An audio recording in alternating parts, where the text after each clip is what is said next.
Hello everybody, it's Chuck Carnevale, co-founder of FastGraphs, the Fundamentals Analyzer software tool. What I've got on the screen here are some of the most recognized brands in apparel in the world. Here you got heritage brands, Tommy Hilfiger, and Calvin Klein. And I'm going to guess that most of you all recognize these brands, but how many of you actually recognize the stock or the company behind these brands? The company's name is PVH Corp. And what I've got here is a long-term FastGraphs going back to 2000. Now, I'm going to take price off the graph for a moment in a normal PE. And what I want you to look at here is the operating earnings growth of this company going back to calendar year 2000. You can see, like a lot of apparel stocks, there's a little bit of cyclicality. They had a down year of earnings in the 2001 recession, but I do want to make a point. They still stayed very profitable. Had another down year in 2004, had some good growth going into the 2008 Great Recession, had two down years in a row, -8% and -4%, but once again remained highly profitable. Came out of the recession and grew quite well, had a couple of bad years again. More recently had a couple of really good years, and we're forecast to have some good years going forward. But the reason I'm mentioning this, I consider this to be a growth stock at a reasonable price. This company has grown operating earnings at over 15% a year during this historical time. Now, when I put monthly closing stock prices on the graph, I want you to notice that price tracks earnings, as it always does. Now, we get periods of optimism where the price got above earnings.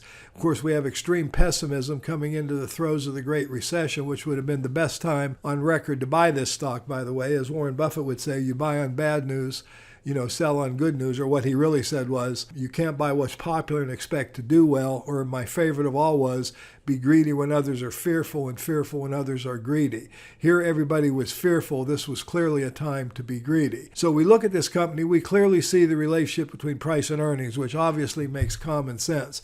But what I really want you to see here is that there's some issues on tariffs, because obviously this is an apparel company. A lot of their products are probably made overseas.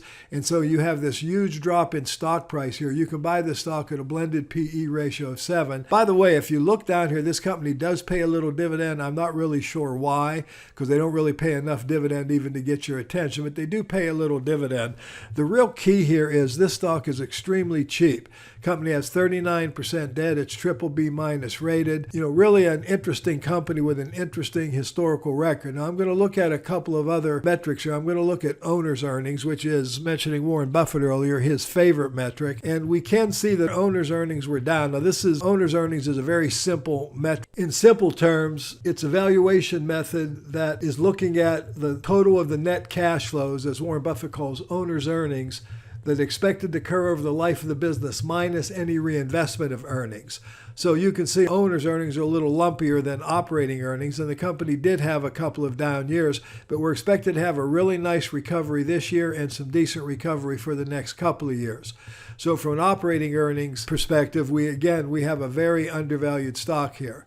So let's look at cash flows. Now, the company does pay a little dividend, which I always look at cash flows, I look at dividend paying stocks, but this company's dividend is so well covered it's not even worth talking. Of course, their dividend is not worth talking about either, for that matter. But again, you can see it's trading at about 5.48 times operating cash flows, ridiculously low valuation. Even if I look at free cash flow, which I don't necessarily always consider a great valuation method, it's a great dividend covers method, we once again see it's trading at about 8.4 times free cash flow. Again, another indication that the stock is extremely undervalued. And then finally, let's look at it from a standpoint of earnings before interest, taxes, depreciation, and amortization. And once again, we see an extremely undervalued stock.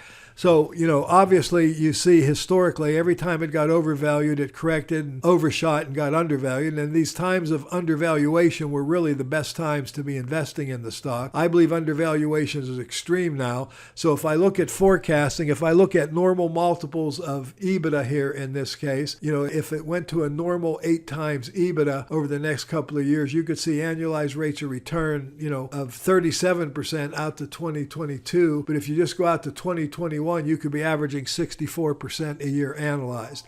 And I can go through all of these metrics. I'm not going to, but I can go through all of these metrics on this company. If I again go back to looking at adjusted operating earnings, I've got out here to 2021 an annualized rate of return of 72% per annum if the stock simply goes back to a 14 multiple. If I go out to 2022, it goes to a 14.36 multiple. I'm averaging over 43% a year annualized. And just to be clear about that, if I put this normal multiple, a 14.6 or 15 PE or multiple has historically been very, very common. And every time the price got below those multiples, like it has historically, those were great times to buy the stock.